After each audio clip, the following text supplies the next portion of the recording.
ಯಾರನ್ನ ನಿರ್ಬಂಧಿಸಬೇಕು ಅಂತ ಕೇಳುವ ಅಧಿಕಾರ ಸಾಮಾನ್ಯ ಪ್ರಜೆಗೂ ಇದೆ.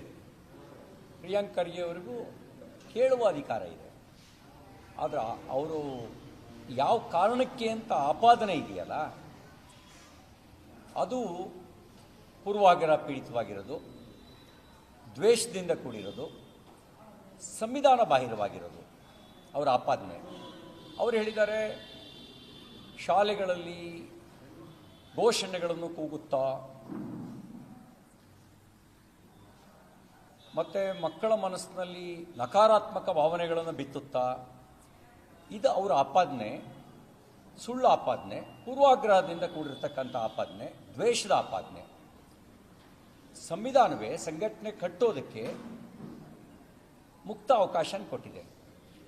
ಸಂವಿಧಾನಾತ್ಮಕವಾಗಿಯೇ ರಾಷ್ಟ್ರೀಯ ಸ್ವಯಂ ಸೇವಕ ಸಂಘ ಶಾಖೆಯನ್ನು ನಡೆಸ್ತಾ ಇದೆ. ಸಾರ್ವಜನಿಕ ಸ್ಥಳ ಅನ್ನೋದೇ ಯಾರಪ್ಪನ ಆಸ್ತಿಯಲ್ಲ. ಸಾರ್ವಜನಿಕ ಅಂದರೆ ಪ್ರತಿಯೊಬ್ಬ ಭಾರತೀಯನ ಆಸ್ತಿ. ಅದು ಯಾರ ಅಪ್ಪನ ಆಸ್ತಿ ಅಂತ ಪ್ರಿಯಾಂಕ್ ಖರ್ಗೆ ಭಾವಿಸ್ಬಿಟ್ಟಂಗೆ ಕಾಣುತ್ತೆ. ಯಾರ ಅಪ್ಪನ ಆಸ್ತಿಯೂ ಅಲ್ಲ ಸಾರ್ವಜನಿಕ ಸ್ಥಳ, ಅದು ಪ್ರತಿಯೊಬ್ಬರಿಗೂ ಸೇರಿದ್ದು, ದೇಶದ ಪ್ರತಿಯೊಬ್ಬರಿಗೂ ಸೇರಿದ್ದು. ರಾಷ್ಟ್ರೀಯ ಸ್ವಯಂ ಸೇವಕ ಸಂಘ ಅಂದರೆ ಹೆಸರೇ ರಾಷ್ಟ್ರೀಯ. ಸ್ವಂತಕ್ಕೆ ಏನೂ ಯೋಚನೆ ಮಾಡದೇ ಇರುವ ರಾಷ್ಟ್ರಹಿತದ ಸಂಸ್ಕಾರವನ್ನು ಕೊಡೋದು ಪ್ರಿಯಾಂಕ್ ಖರ್ಗೆ ದೃಷ್ಟಿಯಲ್ಲಿ ಅಪರಾಧವಾ? ಜಾತೀಯತೆ, ಅಸ್ಪೃಶ್ಯತೆ, ಅದರ ಸೋಂಕೆ ತಗಲ್ದಂತೆ ನೋಡೋದು ಇವರಿಗೆ ಸಹಿಸಲಾಗದಂಥ ಸಂಕಟವ? ಅದಕ್ಕೆ ನಾನು ಆವಾಗಲೇ ಹೇಳಿದ್ದೆ, ಶಾಖೆಗೆ ಬನ್ನಿರಿ, ಸಂಘ ಏನು ಚಟುವಟಿಕೆ ಮಾಡುತ್ತೆ ಅಂತಲಾರು ನೋಡಿ. ರಾಷ್ಟ್ರಭಕ್ತಿಯ ಶಿಕ್ಷಣ ಕೊಡೋದು ನಿಮ್ಮ ದೃಷ್ಟಿಯಲ್ಲಿ ಅಪರಾಧ ಆಗೋದಾದರೆ, ಬದಲಾಗಬೇಕಾಗಿರೋದು ನೀವು, ಬದಲಾಯಿಸ್ಕೋಬೇಕಾಗಿರೋ ನಿಮ್ಮ ಮನಸ್ಥಿತಿಯನ್ನು. ರಾಷ್ಟ್ರಭಕ್ತಿ ಇಲ್ಲದೆ ಇದ್ದರೆ ಹಾಗಾದ್ರೆ ಇನ್ನೇನು ಬೆಳೆಯುತ್ತೆ ಆ ಜಾಗದಲ್ಲಿ? ನೀವು ಯೋಚನೆ ಮಾಡಬೇಕು. ಶಾಲೆಗಳಲ್ಲೂ, ಎಲ್ಲ ಶಾಲೆಗಳಲ್ಲೂ ಕಲಿಸಲಾಗದಿರುವಂಥ ರಾಷ್ಟ್ರಭಕ್ತಿಯ ಶಿಕ್ಷಣವನ್ನು ಸಂಘ ನಿಶುಲ್ಕವಾಗಿ ಕೊಡುತ್ತೆ ಅನ್ನೋದು ಯಾರಿಗೆ ದೇಶಭಕ್ತಿ ಇರುತ್ತೋ ಅವರಿಗೆ ಅದೊಂದು ಹೆಮ್ಮೆ ಪಡುವ ಸಂಗತಿ. ಯಾರ ಮನಸ್ಸಿನಲ್ಲಿ ದೇಶಭಕ್ತಿ ಇರಲ್ಲ, ಯಾರ ಮನಸ್ಸಿನಲ್ಲಿ ಕೇವಲ ಓಟಿನ ಭಕ್ತಿ ಇರುತ್ತೆ, ಅವರು ಮಾತ್ರ ಸಂಕಟ ಪಡ್ತಾರೆ. ನನಗೊಂದು ಆಶ್ಚರ್ಯ ಅಂದರೆ, ಪ್ರಿಯಾಂಕ್ ಖರ್ಗೆ ಅವರು ಕೆಲವೊಮ್ಮೆ ಕಿವಿ ಇದ್ದು ಕೇಳಿಸ್ದಂಗೆ ಇದ್ದು ಬಿಡ್ತಾರೆ. ವಿಧಾನಸೌಧದ ಕಾರಿಡಾರ್ನಲ್ಲಿ ಪಾಕಿಸ್ತಾನ್ ಜಿಂದಾಬಾದ್ ಅಂತ ಕೂಗಿದ್ರು. ಈ ಪುಣ್ಯಾತ್ಮನಿಗೆ ಕೇಳಿಸ್ಲೇ ಇಲ್ಲ.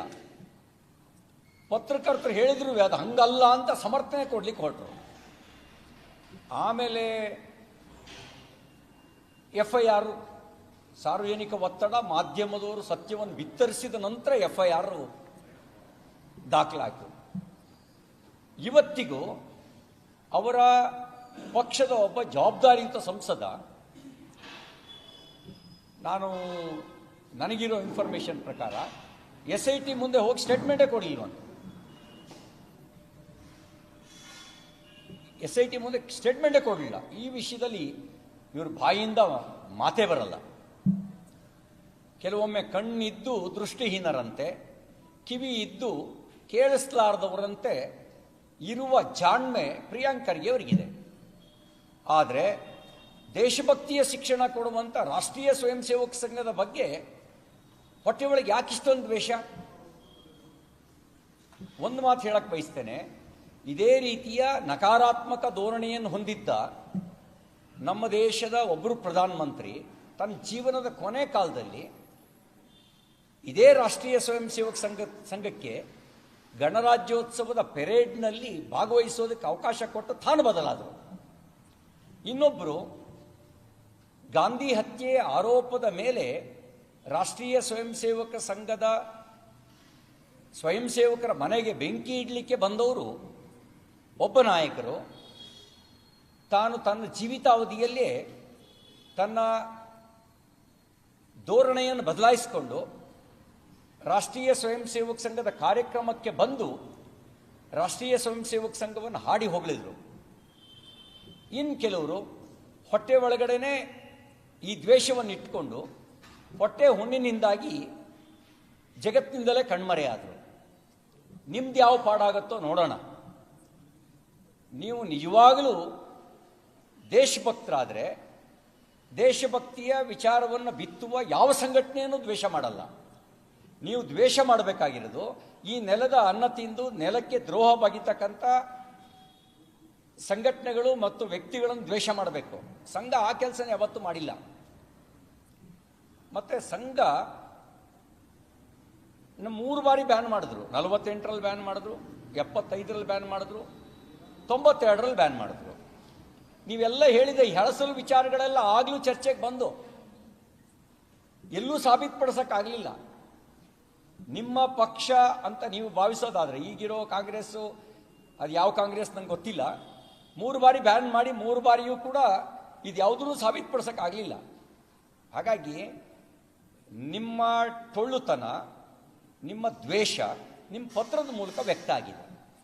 ನೀವು ಟೊಳ್ಳು ಇದ್ದೀರಿ ಅಂದರೆ ನಿಮಗೆ ರಾಷ್ಟ್ರಭಕ್ತಿ ಯಾವುದು, ರಾಷ್ಟ್ರದ್ರೋಹ ಯಾವುದು, ಸಂಸ್ಕಾರ ಯಾವುದು, ಕುಸಂಸ್ಕಾರ ಯಾವುದು, ಇದು ಅರ್ಥವಾಗದ ಇರುವಂಥ ಟೊಳ್ಳುತನದಲ್ಲಿ ನೀವು ಕೂಡಿದ್ದೀರಿ ಅನ್ನೋದು ನಿಮ್ಮ ಬರವಣಿಗೆಯಲ್ಲಿ ವ್ಯಕ್ತ ಆಗ್ತಾ ಇದೆ. ಹಾಗೆಯೇ ನಿಮ್ಮ ದ್ವೇಷವೂ ಕೂಡ ನಿಮ್ಮ ಬರವಣಿಗೆ ಮೂಲಕ ವ್ಯಕ್ತ ಆಗ್ತಾ ಇದೆ. ದ್ವೇಷ ಮಾಡಿದವರು ಅಳೆದು ಹೋಗಿದ್ದಾರೆ.